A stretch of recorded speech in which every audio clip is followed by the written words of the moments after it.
Buenas noches, familia, honrados, la verdad que sí, de poder estar acá estos días. Ha sido hermoso aprender uruguayo, tomar mate, que nos dieron hoy una clase de cómo se hace el mate correcto, y la verdad que, como lo dije la semana pasada, en cualquier parte del mundo, cuando hay personas que aman a Dios, eso ya nos hace familia, hijos de un mismo Padre. ¡Qué bendición! Y quiero empezar mi tema preguntándoles, ¿ustedes recuerdan la época en la que nos comunicábamos a través de cartas? Porque no existía el internet, no existía el mail, mucho menos el WhatsApp, ¿recuerdan? Las cartas las escribíamos en hojas, las echábamos en un sobre largo así que tenía el borde por lo general con un adorno azul y rojo, por lo menos en mi país. Había que ponerle la dirección muy detallada del número de casa, el color de casa, el árbol que tenía al frente, el perro que estaba en el garaje para que pudieran llegar bien las cartas y el cartero no se perdiera. Además les pegábamos estampillas, íbamos al correo, comprábamos estampillas. ¿Con qué las pegábamos? A ver si se acuerdan. Con saliva le poníamos la estampilla. Y si se trata del tiempo, ni que se diga. Usted mandaba la carta hoy y dependiendo a dónde la enviara, podían pasar días, semanas o hasta meses para que aquella carta llegara. Siempre que llegaba una carta uno tenía mucha expectativa. ¿Qué será lo que me están diciendo? ¿Serán buenas noticias? ¿Serán malas noticias? ¿Serán las cartas de enamorados que me están declarando el amor acá? ¿Se acuerdan ustedes de todo eso? ¿Quiénes se acuerdan? Les tengo noticias, están viejos. Porque las nuevas generaciones no tienen ni idea de qué les estoy hablando.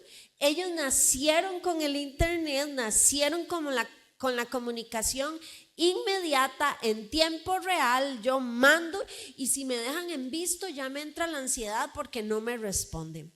Bueno, hoy vamos a estar hablando de varias cartas muy particulares. Primero, por sus destinatarios. Las cartas están enviadas a 7 de las iglesias cristianas más importantes de Asia Menor, lo que hoy se conoce como Turquía. Segundo, por su desafiante mensaje. Fíjese que le hacen a cada iglesia una radiografía, un examen de su condición, y se les reconoce las cosas buenas que tienen, pero también se les dice cuáles son las áreas en las que están fallando y están invitados a crecer. Y tercero, son relevantes por su emisor. Aunque es Juan quien las escribe en el libro de Apocalipsis, quien las firma es Jesús. Por eso la enseñanza de hoy le hemos puesto atentamente Jesús, porque así terminábamos nuestras cartas, atentamente, y poníamos nuestro nombre. Aquí es Jesús quien le está escribiendo a 7 iglesias diferentes. Un Jesús lleno de gloria, con nombres como el primero y el último, el creador del universo, el que tiene las llaves de la muerte. Y su mensaje para aquellas iglesias sigue siendo relevante para nosotros hoy. Y cuando hablo de iglesia no me refiero a la estructura, a la organización. Iglesia no es lo que sucede del rótulo ahí de vida abundante para acá adentro. No. Iglesia es lo que pasa todos los días cuando usted va a su universidad, a su trabajo, cuando usted está en el gimnasio. Eso es iglesia. Así que mientras estudiamos esta parte del Apocalipsis, no piense, eso tiene que ver con los bautistas que son así. No, eso le cae a los metodistas que tienen este modelo. No. Esto tiene que ver conmigo. La iglesia es usted y la iglesia soy yo.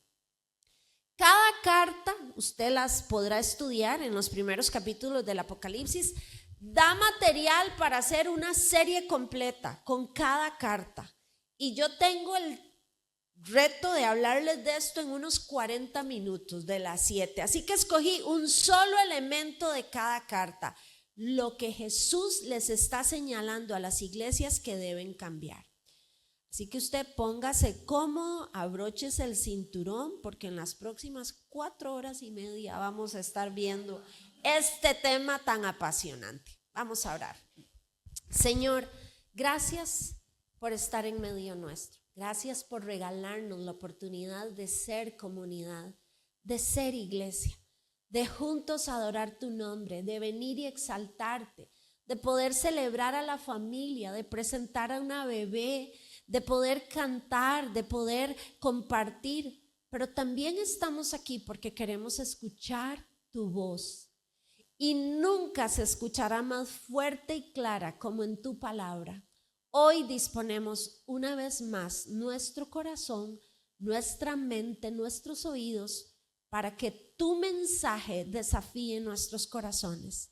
Gracias por esta oportunidad y por tu presencia en medio nuestro. Amén. Bueno, en la cultura contemporánea, la palabra apocalipsis, ¿con qué la asociamos? Generalmente con catástrofes, bestias raras, el fin del mundo. Eso es lo que típicamente viene a nuestra mente cuando oímos un apocalipsis.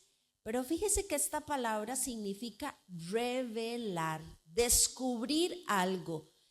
¿Qué es lo que nos revela esta parte del apocalipsis sobre la iglesia cristiana?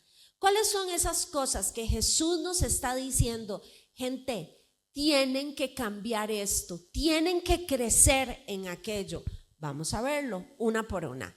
Iglesia número 1, Éfeso. El mensaje que se les dice es: no se olviden del amor. ¿Ha estado usted enamorado alguna vez?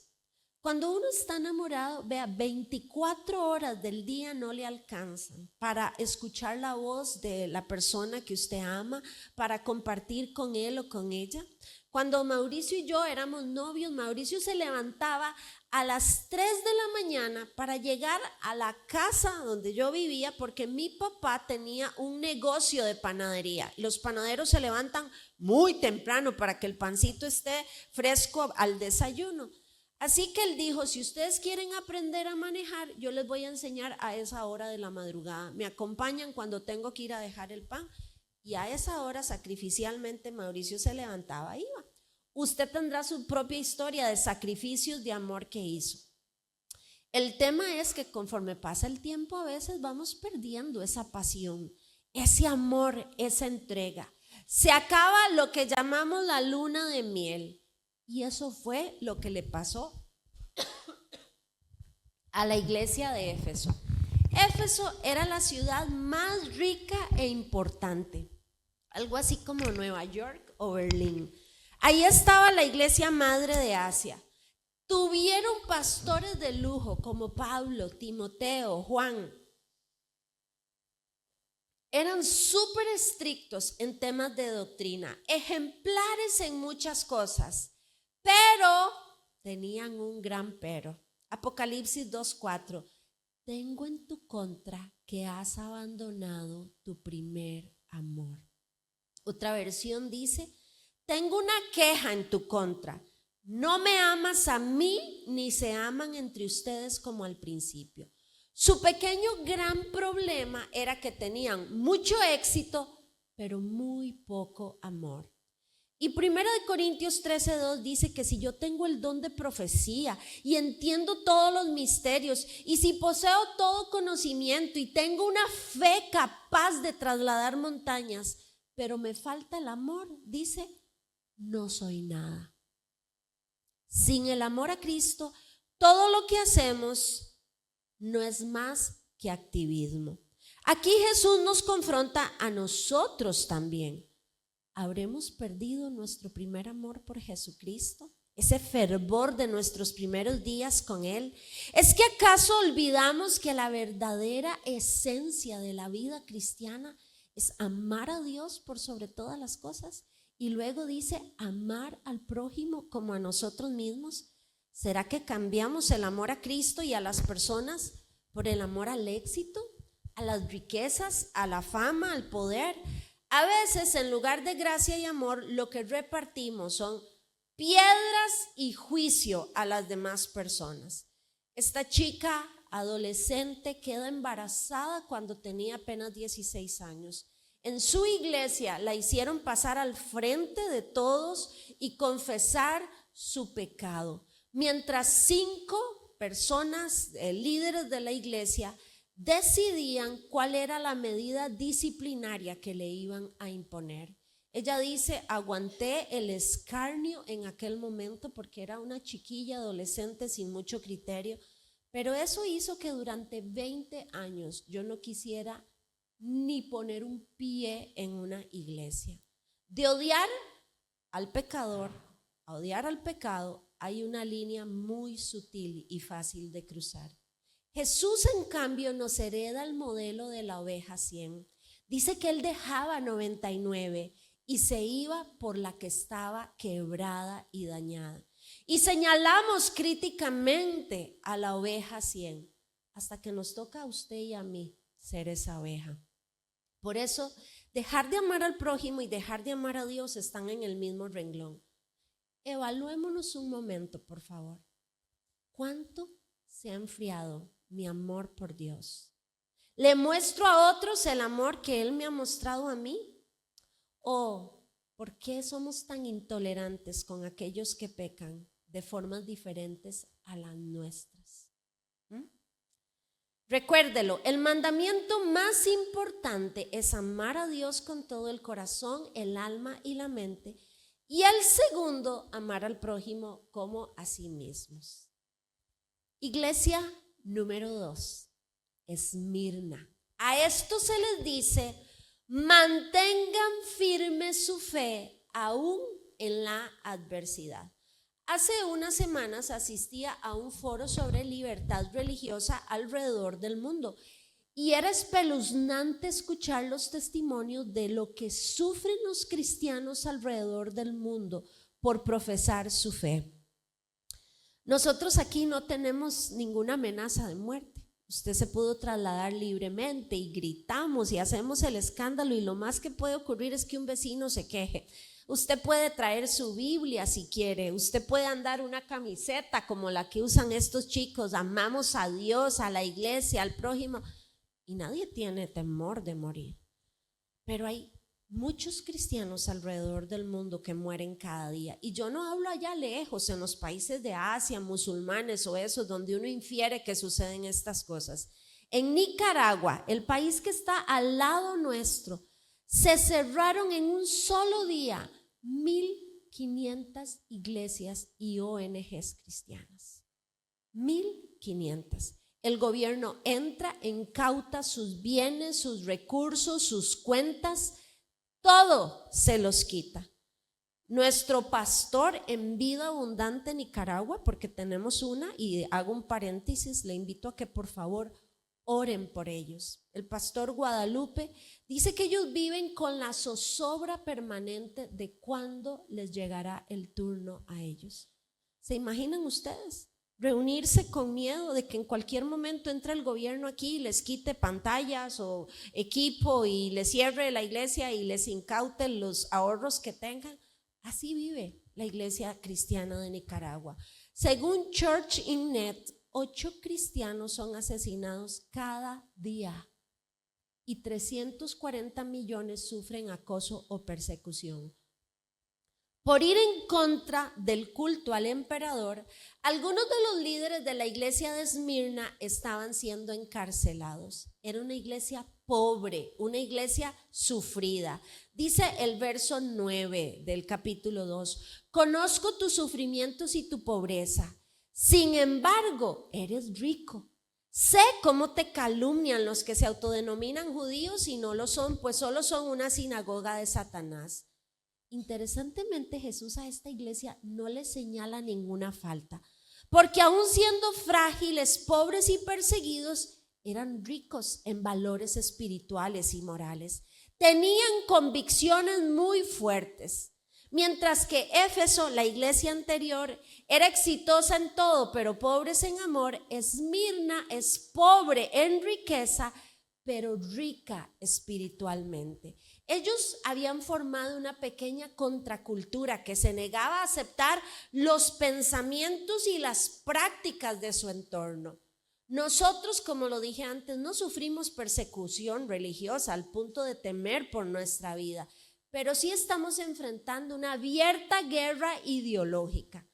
En esta sociedad progre, hedonista, tolerante de todo lo malo, a los cristianos nos tildan de retrógrados, de dogmáticos, de intolerantes por defender el modelo de Dios para la familia, por hablar de heterosexualidad, monogamia o matrimonio, por decir que el aborto es un asesinato o que el sexo fuera del matrimonio es pecado o que la maternidad es una bendición.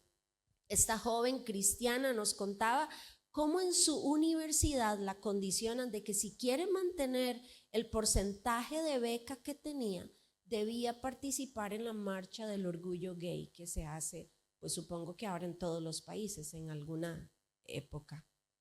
Eso también es persecución. ¿Qué sucede entonces? Que muchos cristianos prefieren adoptar lo que promueve la cultura y la moda, lo que les conviene para garantizarse la aceptación. Dice Juan Stam, un teólogo, debería preocuparnos que en muchos círculos sea tan fácil llamarse cristianos sin el menor peligro y hasta cosechando algunos beneficios, porque Cristo nos llama a ser una contracultura rebelde y valiente, un aguijón en la carne del sistema imperante. Dicen que cuando Martin Luther King estaba preso en Birmingham, un amigo lo visitó y le preguntó con asombro: Reverendo King, ¿cómo es posible que usted esté en la cárcel? ¿Qué hace usted aquí? Esto no puede ser. A lo que King le respondió: la pregunta, amigo, más bien sería: ¿qué hace usted fuera de la cárcel?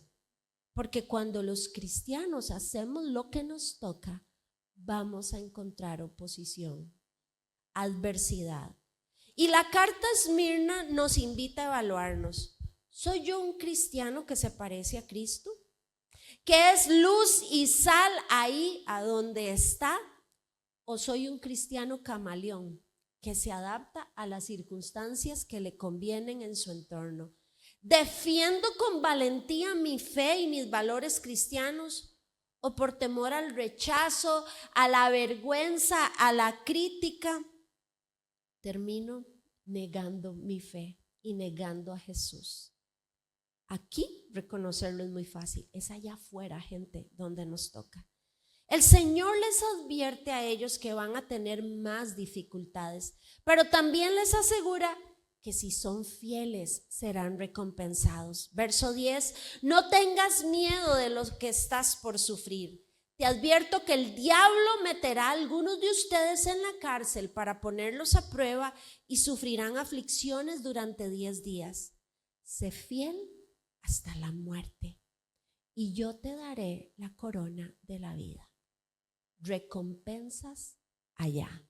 Recuérdelo, defender la fe cristiana no te hace popular, no te da likes seguro aquí en la tierra, pero Dios premia la fidelidad con recompensas eternas. Iglesia número 3, Pérgamo.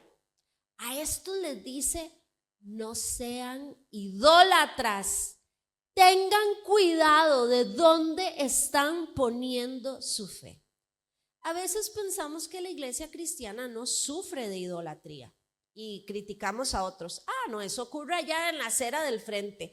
Aquellos que tienen santos o tienen vírgenes, pero nosotros no tenemos ese problema. Grave error. Somos igualmente idólatras, solo que de otras maneras. Como he sido cristiana desde niña, me ha tocado escuchar y ver cualquier cantidad de modas de las iglesias evangélicas. En mi país, por ejemplo, había un apóstol muy reconocido que empezó a vender sus corbatas. Hasta $2,000 cobraba por las corbatas y la gente hacía fila, lista de espera para tener la corbata del fulano ese. Imagínense qué negocio. Después vendieron botellitas de aceite supuestamente ungido. En algún momento se hablaba de que había un polvo de oro en las manos en algunas iglesias y la gente corría para allá porque ay, yo quiero tener polvo de oro también en mis manos, ¿cierto? ¿Se acuerdan de la época en la que la gente se caía?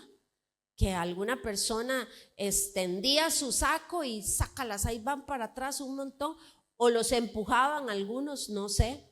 Pero dos de las enseñanzas más peligrosas y heréticas que he escuchado tienen que ver con las iglesias que se han dejado anunciar la fecha y la hora exacta en la que Cristo va a volver. Y hasta dejan un manual para los que se van a quedar aquí en la tribulación. Cuando la Biblia dice que el día ni la hora nadie lo sabe. Yo no sé si aquí ha ocurrido eso, pero por lo menos en mi país sí. O por ejemplo la cansona teología de la prosperidad, con su culto al Dios dinero. Vengan todos ustedes y pacten y den esta cantidad de plata y van a ser millonarios y Dios les va a dar el carro que usted quiere, el viaje que usted quiere. Ese es el discurso que se vende desde el púlpito. Nuestra comezón de oír, nuestra necesidad de adorar a algo o a alguien y nuestra ignorancia bíblica hace que pongamos la fe en cualquier cosa a veces y caemos por lo tanto en el pecado de la idolatría. Pérgamo se catalogaba como la ciudad más idólatra. Tenía templos majestuosos a dioses como Zeus, como Dionisio o Esculapio, el dios de la medicina, y a muchos más. Promovía como ninguna otra el culto al emperador. Imagínense que en la corte, si un acusado renegaba de Cristo y adoraba la estatua del emperador, le quitaban la condena. ¿Qué haría usted si le dicen, reniegue de su fe, adore al emperador y le vamos a quitar la condena? Y a pesar de esto, la iglesia cristiana se había mantenido fiel al nombre de Jesús, aunque significara la muerte, como le sucedió a Antipas, el que se considera era el pastor de esa iglesia. Mataron al pastor por ser fiel al nombre de Jesús. Pero no todos eran fieles, dice el verso 14. Sin embargo, tengo unas cuantas cosas en tu contra. Toleras ahí a los que se aferran a la doctrina de Balaam, el que enseñó a Balac a poner tropiezos a los israelitas, incitándolos a comer alimentos sacrificados a los ídolos y a cometer inmoralidades sexuales. Toleras también a los que sostienen la doctrina de los nicolaitas. La doctrina de Balaam decía que usted tenía que ceder a todos los deseos de la carne, alimentar la codicia, comer cosas sacrificadas a ídolos y no pasaba nada. Usted podía adorar a otros dioses al mismo tiempo que adoraba a Jesús. No hay ningún conflicto, decían ellos. Los nicolaitas, por su parte, decían que usted podía desenfrenarse sin reservas a la lujuria. Haga todo lo que quiera en esta área de la vida, ¿verdad? En la sexualidad, porque de por sí eso pasa en el cuerpo y el cuerpo no toca lo que ocurre en el alma, así que no va a haber ningún problema. Vean qué herejías se estaban enseñando en la iglesia. Y algunos creyentes de Pérgamo lograron una coexistencia pacífica entre su fe cristiana y estas enseñanzas. Los cristianos modernos de hoy no andamos muy lejos. También hemos adoptado muchas prácticas del mundo que riñen con la fe cristiana. No tenemos ningún conflicto en ser cristianos y al mismo tiempo, a veces, mostrar devoción por los ángeles, adorar la madre tierra, al dios dinero, hacerle un altar al equipo de fútbol X o al cantante Y. Ni nos incomodamos por ser cristianos y al mismo tiempo leer el horóscopo o permitir que alguien nos lea la mano para que nos diga el futuro o defender la ideología de género, etcétera, etcétera. Toda clase de propuestas exóticas que se venden ahora allá afuera. Recuerdo a esta mujer que me decía, pastora, estoy tan agradecida con Dios de que finalmente el Señor me respondió la oración que yo le he hecho por tanto tiempo y ya conseguí un esposo. Viera qué hombre más maravilloso, y me empieza a decir todas las maravillas que tenía su marido.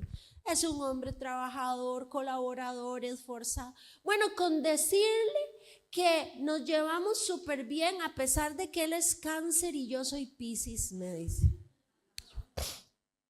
No puede ser, no puede ser. Pérgamo significa casado con. Matrimonio mixto. ¿Con quién debería de estar casada la iglesia?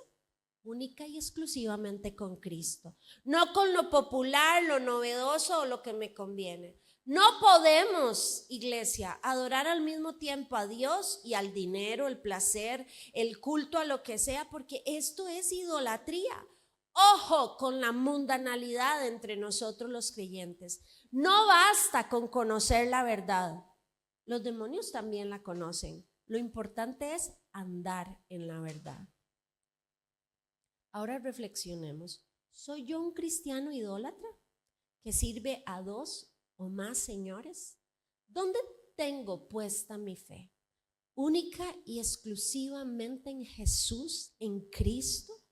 ¿O le he arrimado algunas otras cuantas cositas a la par porque pareciera que a veces Él no es suficiente? ¿He permitido que la corrupción del mundo influencie mi fe? Recuerde que un verdadero seguidor de Jesús le honra solo a Él. Nada más ni nadie más debe ocupar el lugar que solo Jesús debe tener en nuestros corazones. Iglesia número 4, Tiatira. Apártense de la inmoralidad sexual.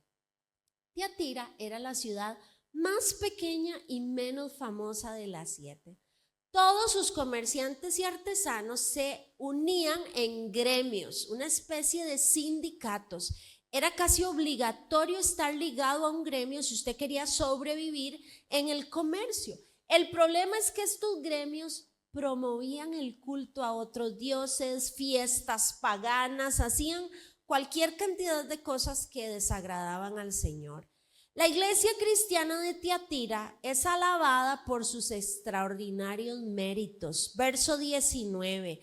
Conozco tus obras, tu amor, tu fe, servicio y perseverancia. Además sé que tus últimas obras son más abundantes que las primeras, les dice Jesús.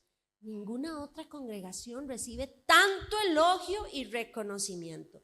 Parecían gozar de una salud envidiable, pero sufrían un terrible cáncer espiritual. Lo leemos en el verso 20. Sin embargo, tengo en tu contra que toleras a Jezabel, esa mujer que dice ser profetisa. Con su enseñanza engaña a mis siervos, pues los induce a cometer inmoralidades sexuales y a comer alimentos sacrificados a los ídolos, los mismos pecados que Pérgamo. Están tolerando un foco de corrupción entre sus miembros. Una autonombrada profetisa, tan dañina como la Jezabel de allá del Antiguo Testamento, está enseñando cosas heréticas y desviando a los creyentes para que fornicaran, ya sea de forma física, con inmoralidad sexual, o de forma espiritual, adorando a otros dioses. Y como ya hablamos de idolatría ya, pues aquí voy a hablar de inmoralidad sexual. En nuestro tiempo, ya ni nos sorprenden los escándalos sexuales de sacerdotes abusando niños o de pastores violando a sus feligresas.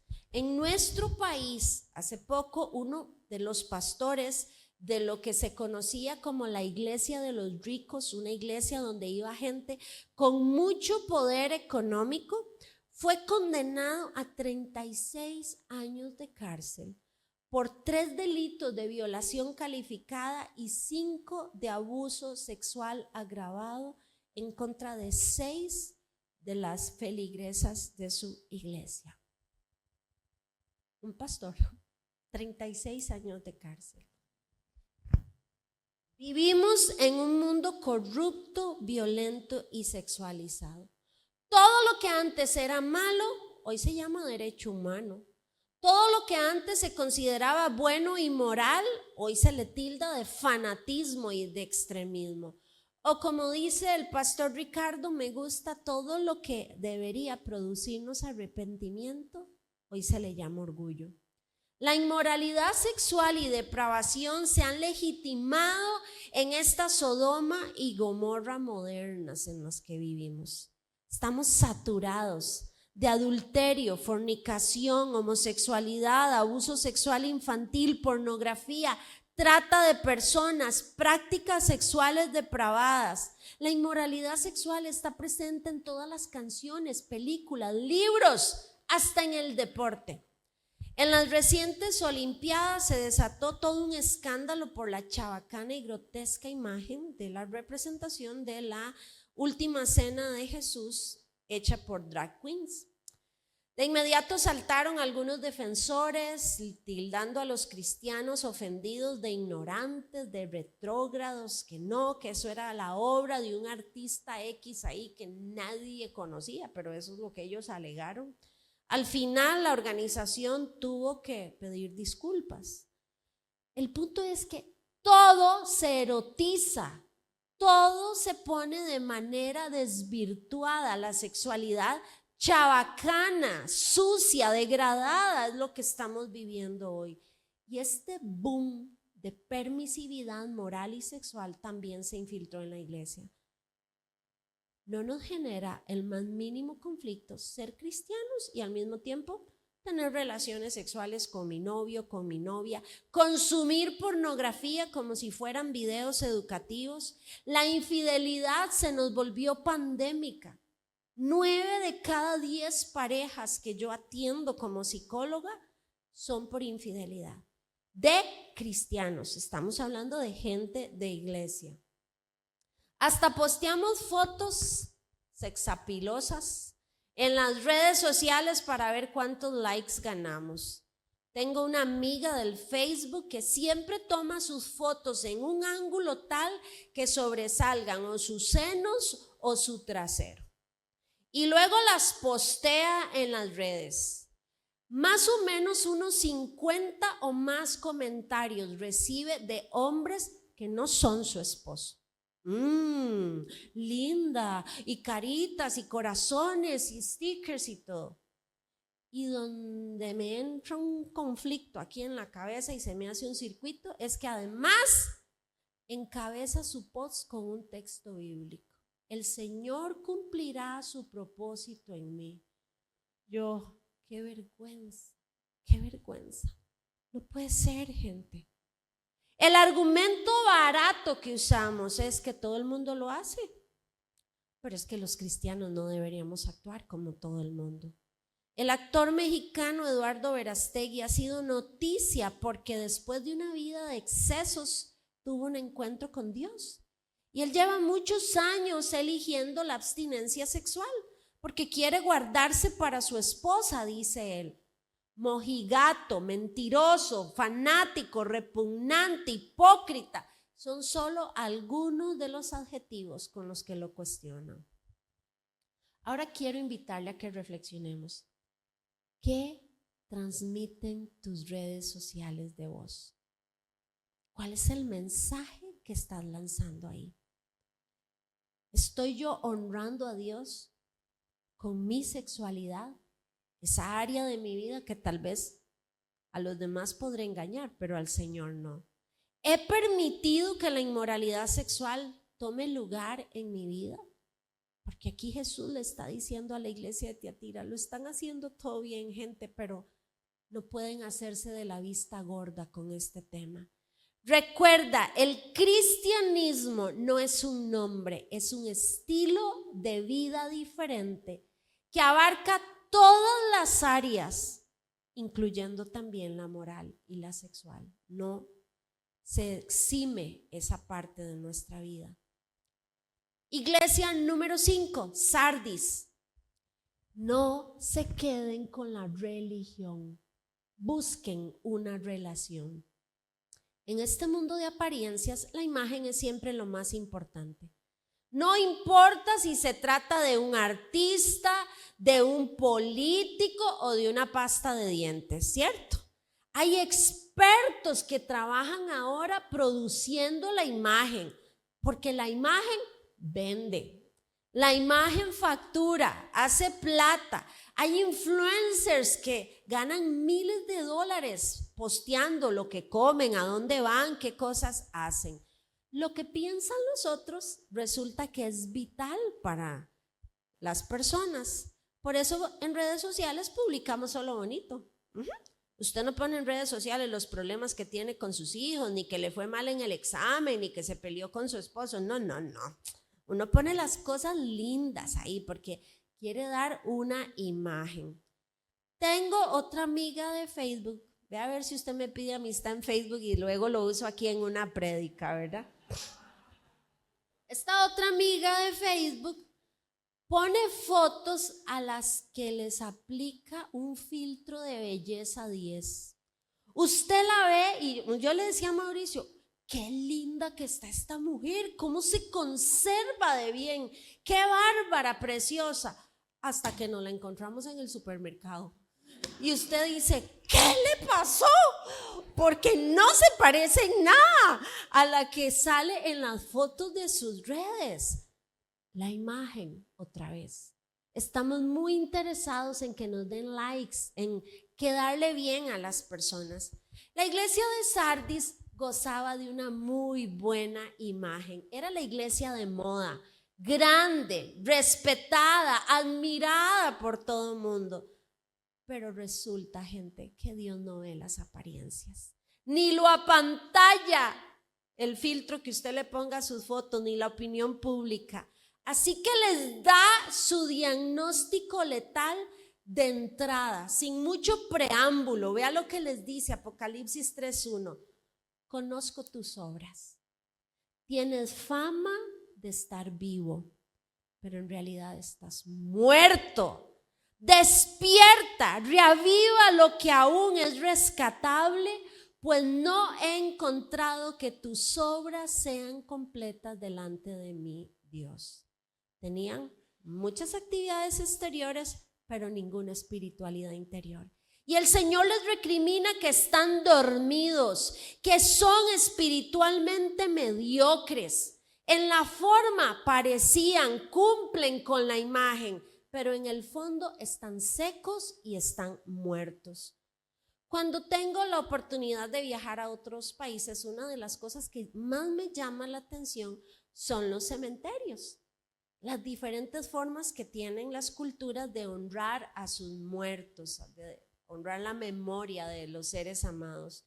El de Arlington en Washington es uno de los más hermosos, con miles de cruces blancas bien organizadas y perfectamente distribuidas a lo largo de jardines maravillosamente conservados. El punto es que en todas partes del mundo los cementerios suelen ser lugares muy bien organizados y algunos muy estéticos incluso. Pero ahí solo hay muerte. Solo hay muerte. Eso es lo que hay. Jesús usó esta misma metáfora para confrontar a los fariseos y a los maestros de la ley. Les dijo, ustedes aparentan devoción espiritual, pero solo son sepulcros blanqueados. ¿Cómo es una tumba? En mi país las pintan todas de blanco, blancas por fuera y podredumbre por dentro.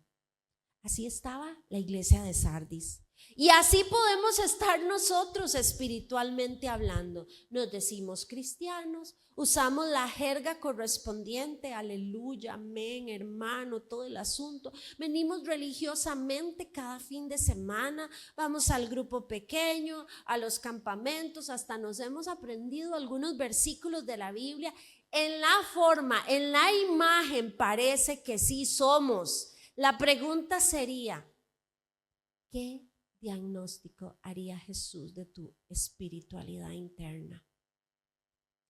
¿Estoy yo viviendo una religión, una costumbre, un sistema, unas reglas?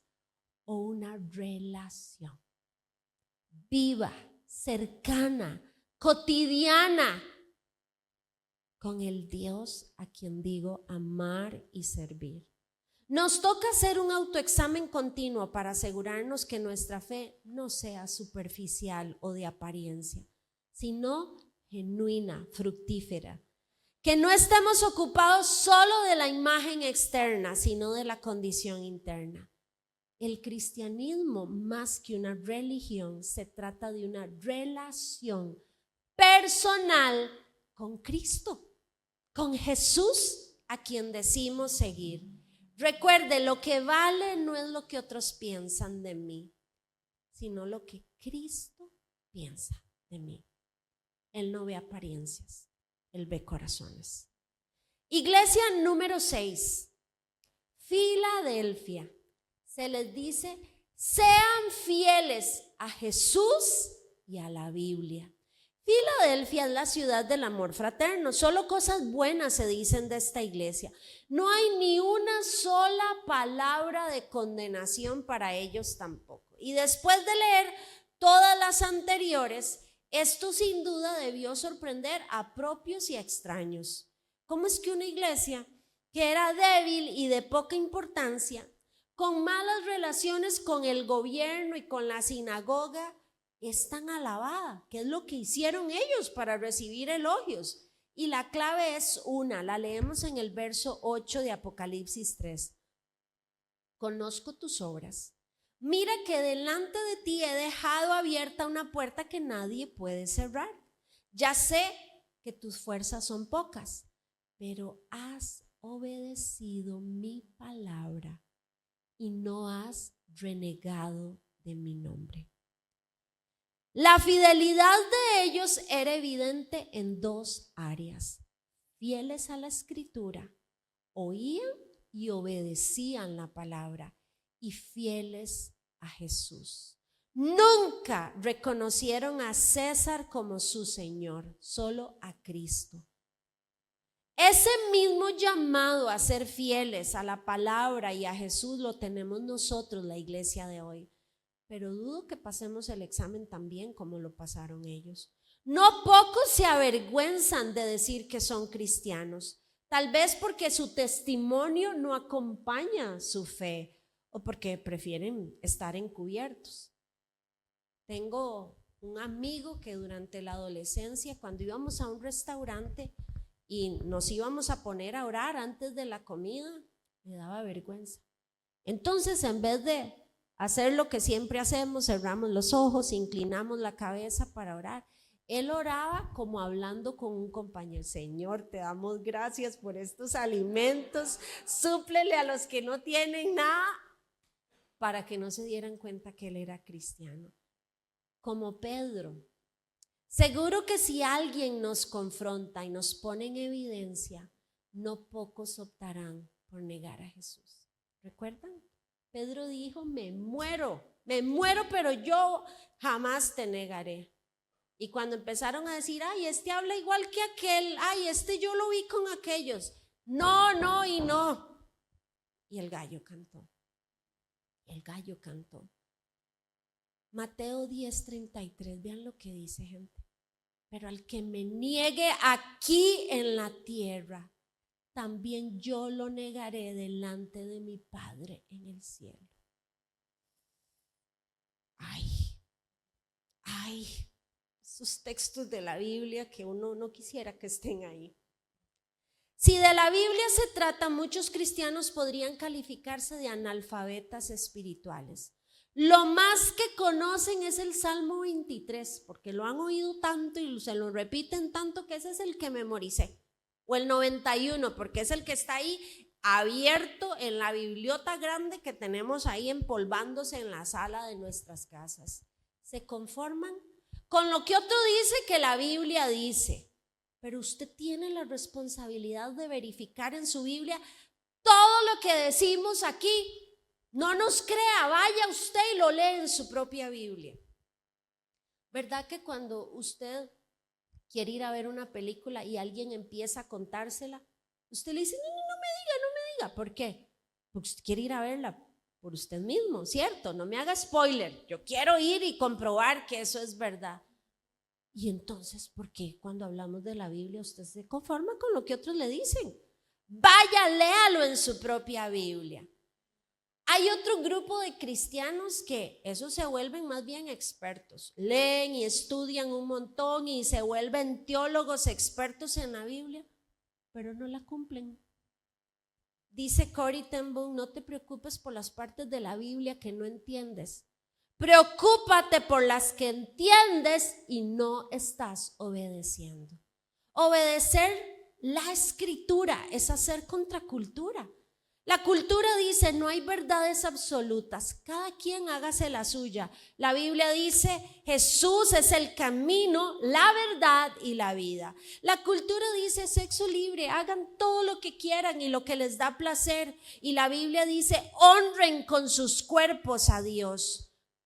La cultura dice éxito, dinero, fama.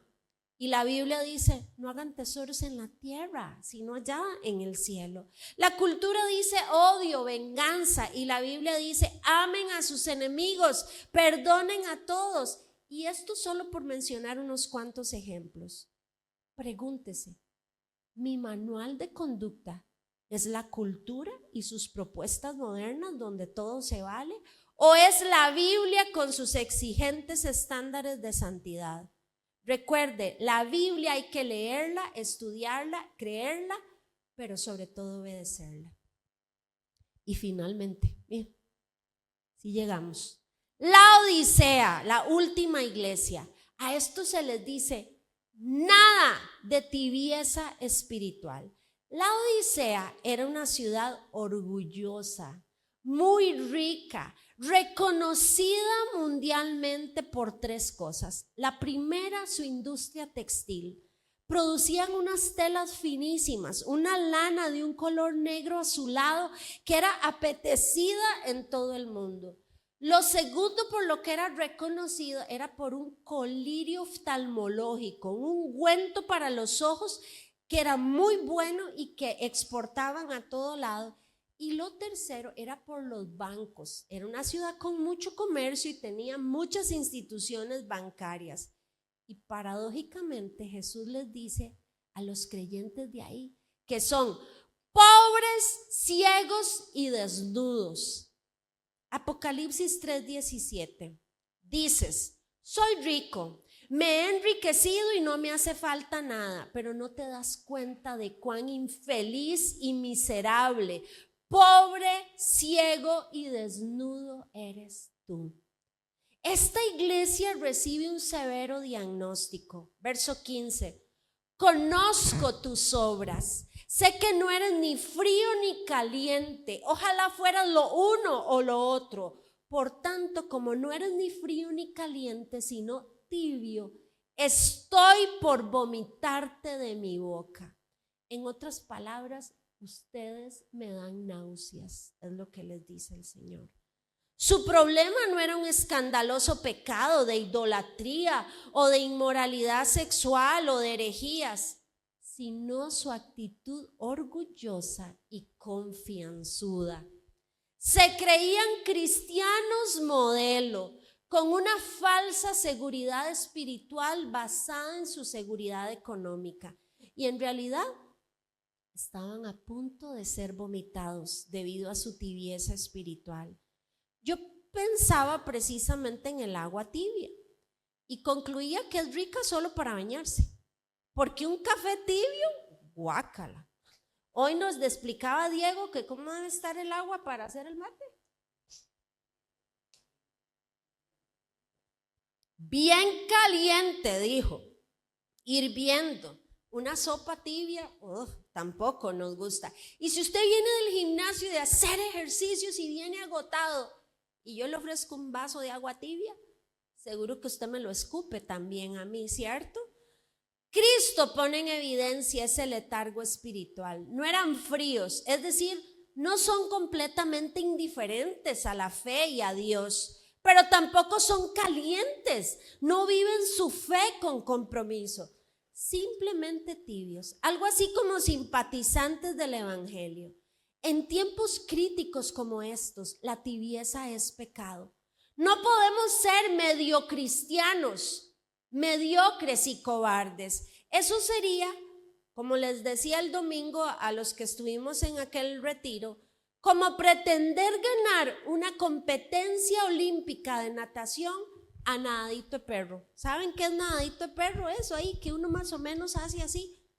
Usted ve a un atleta olímpico que se lanza a la piscina y deja todo ahí, porque en esos segundos se distingue quién es el ganador y quiénes son los perdedores.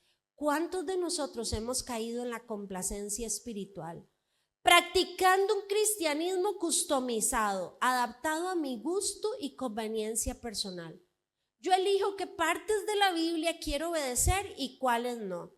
Entonces digo así, a mí me gusta escuchar el mensaje. Pero no me piden compromiso. No, yo no estoy para eso. Es más, si quiere yo les doy el diezmo, pero no me digan que sirva. Yo no tengo tiempo para servir, no tengo tiempo para leer la Biblia. Ni fríos ni calientes, solo tibios, cristianos en baño María. Ni somos ni dejamos de ser. En buen tico decimos ni chicha ni limonada. Atrapados en una zona de confort, un pie en la iglesia y otro en el mundo. ¿Cuántos además hemos caído en la arrogancia de la autosuficiencia? Sacamos a Dios de nuestra vida y decisiones para confiar en nuestras propias fuerzas. Un Dios 911, quédese ahí, yo lo llamo si lo necesito. Imagínense la paradoja, seguidores de Cristo, reunidos en su nombre, hablando de Él y Él afuera, tocando la puerta a ver si lo dejan entrar. Dice Apocalipsis 3:20, estoy a la puerta y llamo. Si alguno oye mi voz y abre la puerta, entraré, cenaré con él y él conmigo. Y no le está hablando a gente inconversa, le está hablando a la iglesia. Dejamos a Jesús fuera. Nos reunimos en su nombre y Él está fuera, tocando la puerta. Póngase el termómetro y responda, ¿cómo anda su temperatura espiritual?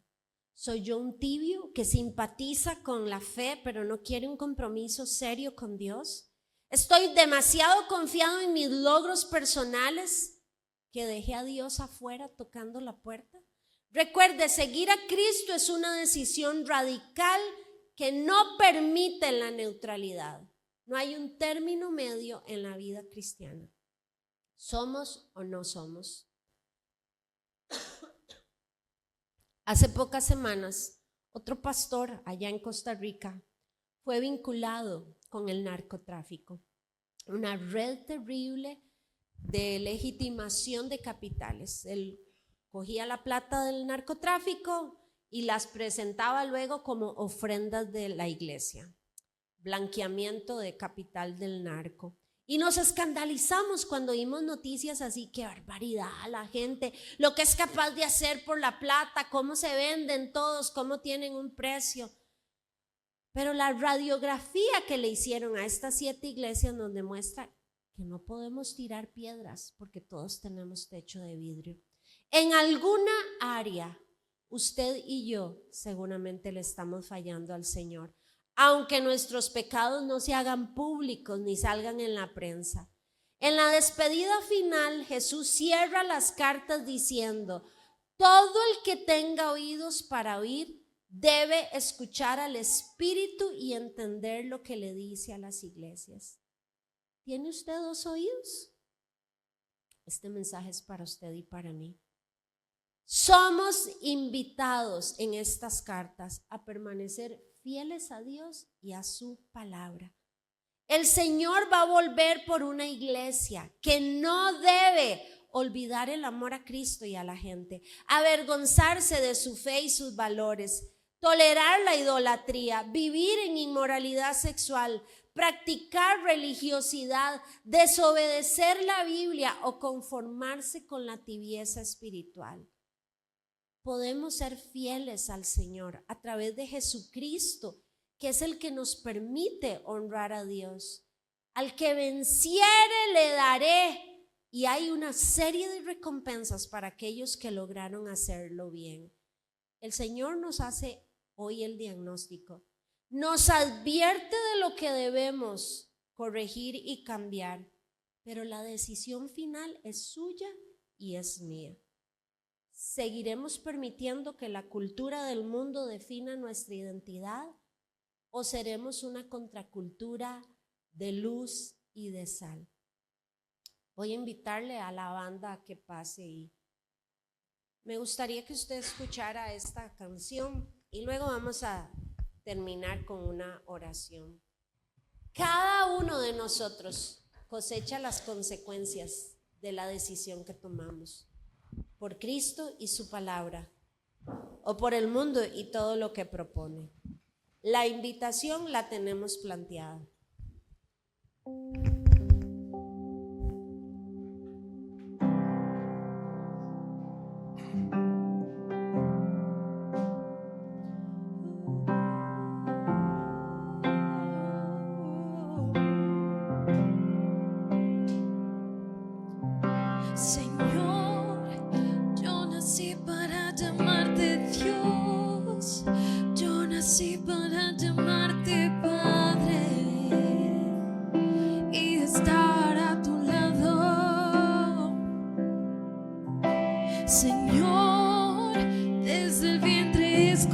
Soy, fui llamado solo para ti.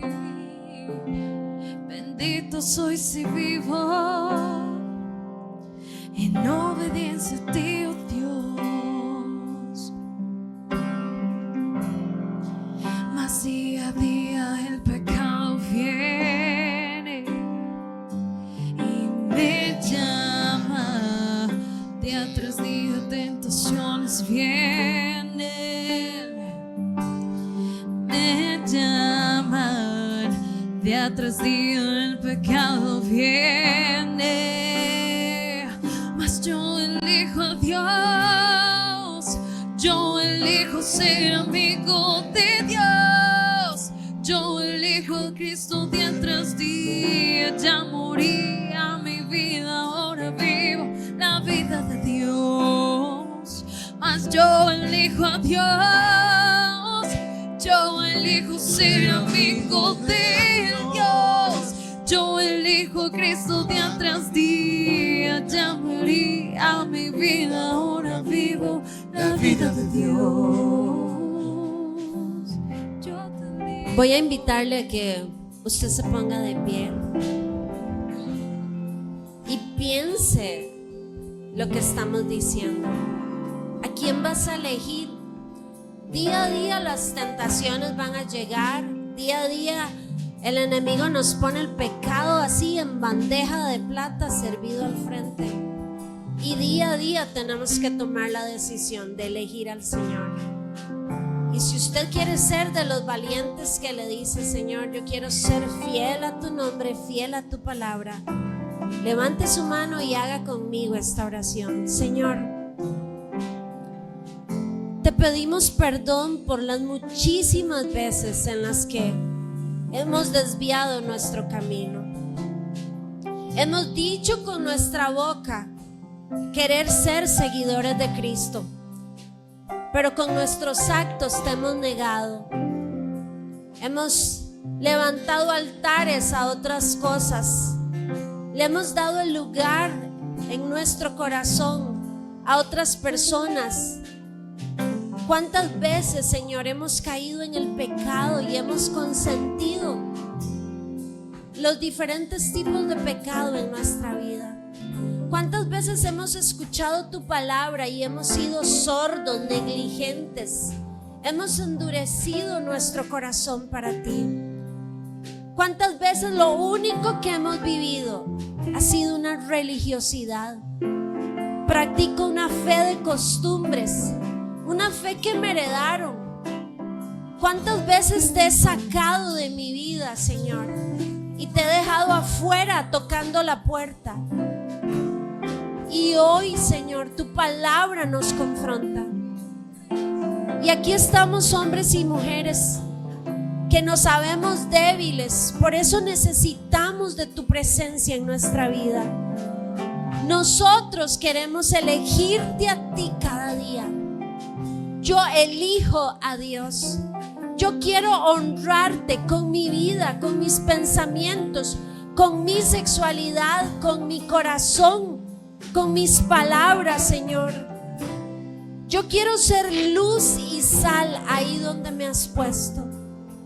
Señor, vuelvo a tomar la decisión de invitarte a ocupar el centro de mi vida. Y si usted nunca le ha hecho esta oración al Señor, yo te invito a que hoy le digas: yo te elijo a ti, Jesús. Ven a morar a mi corazón. Ocupa el centro de mi vida y dirige mis pasos. Ayúdame, Señor, en este proceso de serte fiel, de honrarte, de amarte, de buscar tu voluntad para mi vida.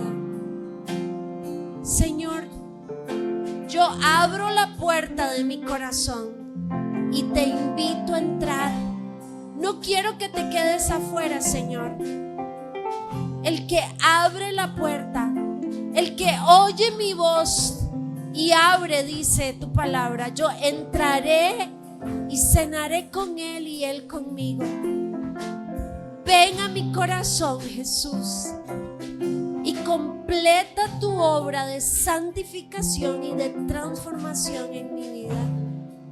Ayúdanos, Señor, a no ser cristianos de nombre, a ser cristianos que viven su fe en una relación cotidiana y constante contigo.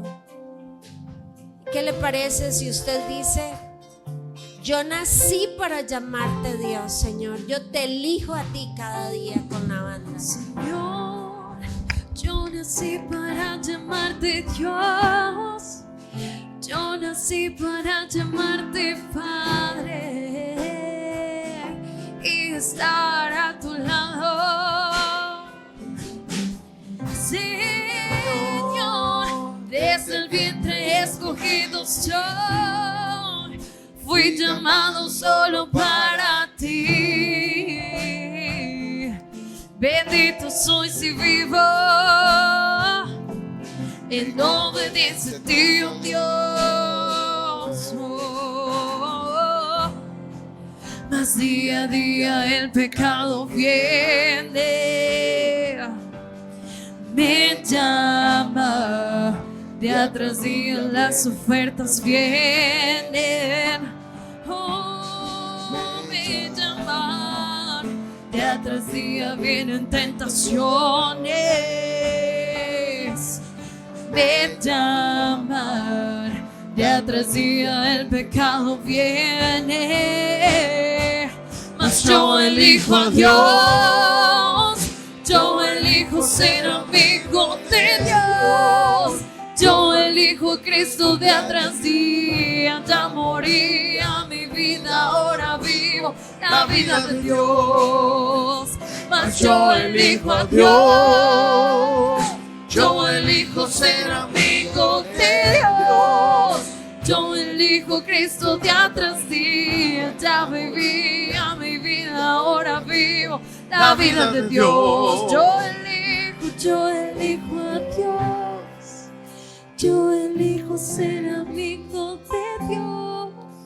Yo elijo a Cristo día tras día. Ya morí a mi vida, ahora vivo la vida de Dios.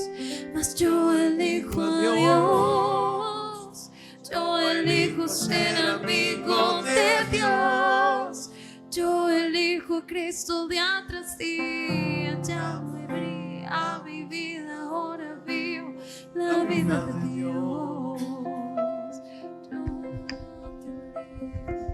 Salga de aquí con la convicción en su corazón de ser un seguidor de Jesucristo, no solo de labios, que todo en tu vida lo refleje a Él. Somos la luz y la sal ahí en el mundo en el que nos toca vivir. Que el Señor bendiga sus vidas. Gracias por acompañarnos.